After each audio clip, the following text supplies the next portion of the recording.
കീം 2024 മെഡിക്കലിനെ കുറിച്ചുള്ള പ്രധാന അറിയിപ്പുകളാണ് ഈ വീഡിയോയിൽ ഉൾപ്പെടുത്തിയിരിക്കുന്നത്. വീഡിയോയിലേക്ക് പോകുന്നതിന് മുമ്പ് നീറ്റ് കീം സംബന്ധമായ വിവരങ്ങൾ അറിയാനായി ഈ ചാനൽ സബ്സ്ക്രൈബ് ചെയ്യുക.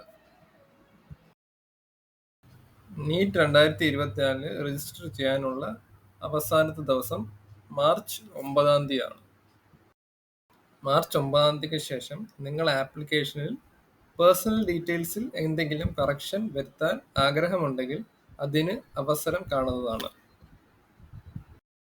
നീറ്റ് രജിസ്ട്രേഷന്റെ ലാസ്റ്റ് ഡേറ്റ് അടുക്കാറാകുമ്പോൾ സെർവർ ബിസിയാവാൻ സാധ്യതയുണ്ട്. അതുകൊണ്ട് രജിസ്ട്രേഷൻ നേരത്തെ ചെയ്യുന്നതായിരിക്കും ഉത്തമം.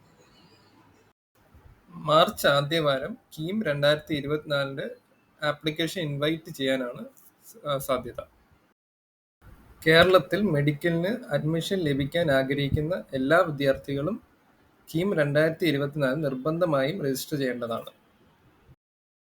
കേരളത്തിലെ KEAM medical rank list prepare ചെയ്യുന്നത് നീറ്റ് 2024 സ്കോർ ചെയ്ത മാർക്കിനെ അടിസ്ഥാനപ്പെടുത്തിയായിരിക്കും. എഞ്ചിനീയറിംഗ്, ഫാർമസി, ആർക്കിടെക്ചറിനും പ്രവേശനം ലഭിക്കാൻ ആഗ്രഹിക്കുന്ന വിദ്യാർത്ഥികളും കീം 2024 രജിസ്റ്റർ ചെയ്യേണ്ടതാണ്. കർണാടക മെഡിക്കലിന് അപ്ലൈ ചെയ്യാനുള്ള ലാസ്റ്റ് ഡേറ്റ് ഫെബ്രുവരി 23 എക്സ്റ്റെൻഡ് ചെയ്തിട്ടുണ്ട്. കൂടുതൽ എൻട്രൻസ് സംബന്ധമായ വിവരങ്ങൾ അറിയാൻ ഈ ചാനൽ മറക്കാതെ സബ്സ്ക്രൈബ് ചെയ്യുക.